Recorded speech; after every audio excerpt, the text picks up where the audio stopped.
Before we start this video, just hit the subscribe button. I'll just wait here until you've done that. That you? You good? Well then, let's go. Right, we're on. Today we're going to talk about the body, the weight shift, and we've got a cracking drill here for you that is going to ensure you feel where the club is in space, you can understand where the club head is, and how you can time that with the body moving back towards your intended target. It's a classic. If you've got a problem with weight shift, this is it. This is the one.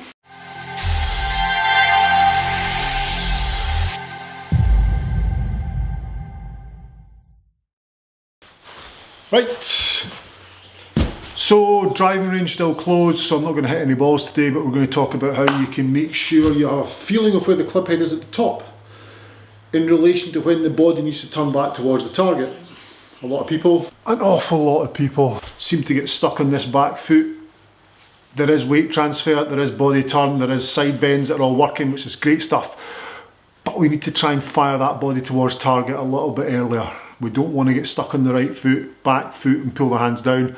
This drill is going to make you feel or be aware of when the club head stops its journey to the top, when we can start some trigger to make the body move to the left. Then from there, we can turn back through the shot. Go. So we're trying to feel the body moving towards the intended target up to the top, and then from there we're not stuck on this foot. We want to feel how can we get moving towards intended target. We can do this pretty simply. We're going to go up the top of the swing, we're going to be aware of where the club stops, and then we're going to stamp our left foot on the ground. Quite an aggressive stamp to feel what's going on. So I take my address position, up the top of my swing, and then from there I'm going to pause just for a fraction of a second and then stamp my left foot. Now that sounds pretty simple. That does sound really easy. Timing it, not so easy. This is going to encourage yourself to feel timing in the golf swing, but also aware of where that club head is. Important that. Okay, dress position. Up. Going to go right to the top of the swing, and I want to stamp my foot. I'm going to take my dress position, go up to the top, and then when the club gets to the top, I want to stamp my foot. So when I feel as though the club head has got to the end of its journey, right there, I'm stamping my foot. Clubs come up, there. There we go. Do it in front of me so I can feel it and see it.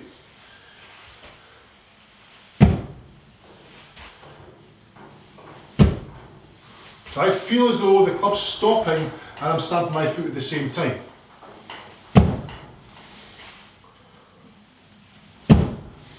That's actually a lot harder than it looks. I'm not sure how well I'm timing that, but I've got the sensation or the feeling that club head stopped, weight's now on the left side. What does it all mean though? Well, when I get the club to stop at the top and I slam my left foot down, that's encouraging me to start the downswing from a body action and not a hand and arm action. If I start with the hand and arm action, if I get to there and pull with the hands and arms, that's when you've got problems. I'm going to come over the top, all crazy things are going to happen. I want to feel and hear that stamp as the trigger for me to then turn my body back towards my intended target. It's quite hard to time it though. Top, down, top, down, top, down. I just looked in the mirror there and cheated, that was quite good. Top. You get top of your swing, you can then get everything going towards intended target. Now you can hit balls doing this. You would go saying it to yourself, actually saying something to yourself like top and down. So top of the swing, foot down is the trigger for you to then start your downswing. What's it going to do? It's going to create lag, sensation of lag, because the body's going forward, yet the hands and the club are still up here. But you've set that foot down, that foot's going down, you're trying to stamp that foot as this comes to the end of its journey. So that is effectively still going backwards, and your foot's now going down, so the body's going forward but the club's still going back. So it's a fraction of a second, but the feeling of that top, down, top, down, top, down, top, down, turn, top, down, turn,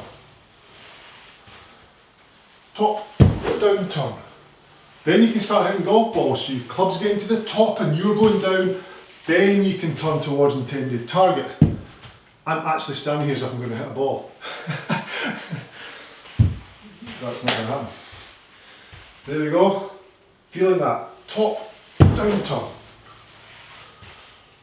Top, down turn. Trying to marry that up is so tricky, but the benefits are huge.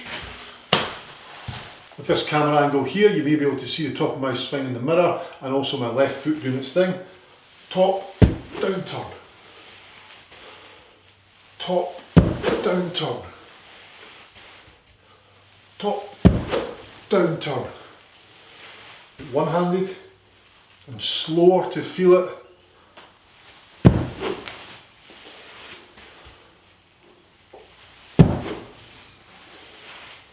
What a trigger. What an amazing trigger that is. Actually just doing that you can really feel how the body's activated from the top of the downswing. Clubhead's just getting to the top of its journey, almost finishing its journey. You are then stamping foot, so actual act of the foot going down onto the ground is happening as the club's stopping, so there's a bit of contradiction between the two there, or disassociation between the two, contradiction actually, and then the body can turn through. It's created lag, it's got the body turning through or the weight on the left side before the club's even got to the top of its backswing. It's just a good feeling, just a really good feeling for the player to understand that's what you need to try and feel when you're playing golf. Nice one. Also, that feeling you have of clubhead awareness is very, very important. If you're aware of where the club is as your body's moving, then you've got much more chance of creating good path and good face to path and all other things. A lot of good things happen with that if you're aware of where the clubhead is. If you can feel your clubhead's going back and your body's going forward at the same time, tell you what, you've almost sussed it. Subscribe.